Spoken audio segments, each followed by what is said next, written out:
Hello there and welcome to two-player chess videos in conjunction with Streetfighting Chess.com. My name is Andrew Burnett. I'm a candidate master, a chess coach and author, and we're going to have a look at a few little tricky endgames today.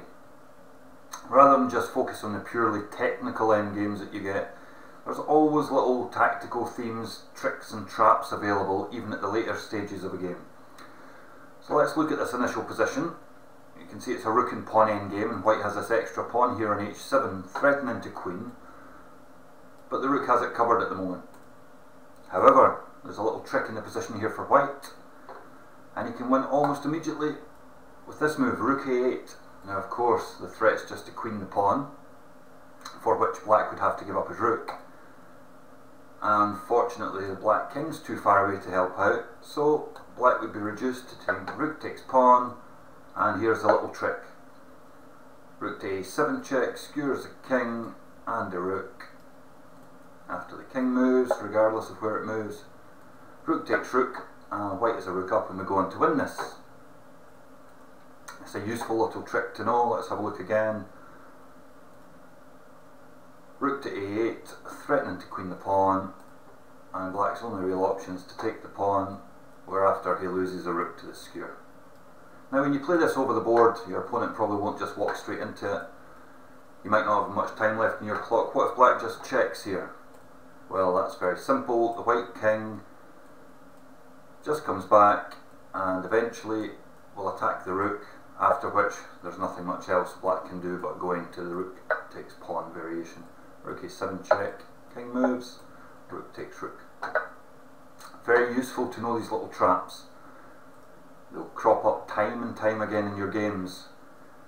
If you don't know them, you're going to be throwing away half points or even full points. If you do know them, you can win games you would otherwise draw. To try and hold these endgames, you have to know some of these traps. Okay, let's take a look at another one. So here we have another rook and pawn endgame. We can see that black has the two pawns here as opposed to white's one on g4. Very active black rook. And the immediate threat, of course, is rook takes pawn with a check, and then these two pawns would surely win the game for black. Now white doesn't really have an obvious defence, because if king f5, rook f3 check, the king's forced back out to here, the only square, and then rook f4 check, king moves, and rook takes pawn, and black's achieved what he set out to do. Now let's have a look again. What if white plays the rook check here? Well, just after king g6, the black king hides away, and again there's no way of saving this pawn. However, in the initial position there's a very, very clever trap here. The first time I saw it I was quite amazed by it, and it's stuck with me ever since. White has the incredible move here, rook a4. That just looks ridiculous, because after rook takes pawn check, king moves, the rook falls. But here's the trick. White's now in stalemate. The game's a draw because white king has nowhere to move. The rook covers all these squares here along this rank, and with the black king here there's nowhere else to go. So it's a draw. Now you're unlikely to find this kind of move without having seen it before, so learn this trap. It'll save you a half point. Maybe if it only happens once a season or once every few seasons, it's always worth the half point. Could be for your team or some extra rating points. Rook takes pawn check, king to here, rook takes rook, stalemate. Now let's see what happens after rook takes pawn check, king here, and if rook doesn't take the rook here.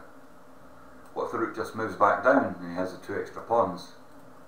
Well, in that case the draw is quite simple.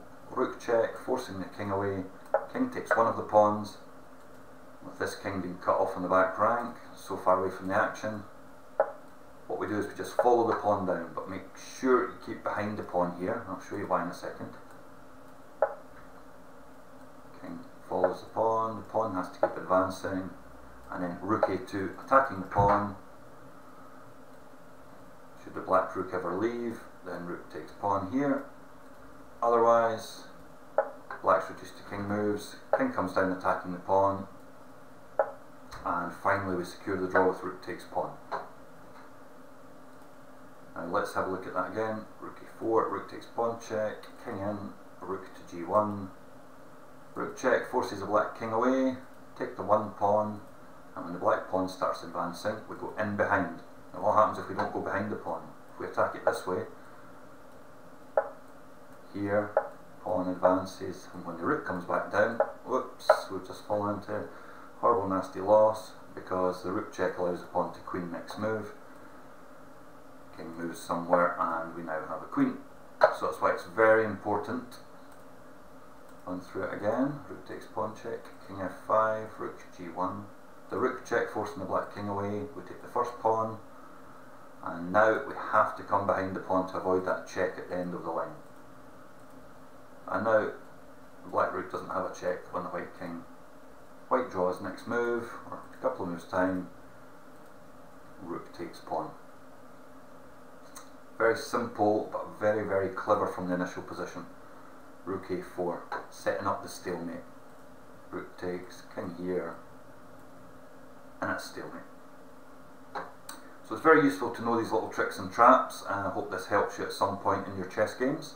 I'm going to be bringing you more of these, some miniatures, very short, sharp games, tactical themes over the next few weeks and months, and I hope you enjoy them.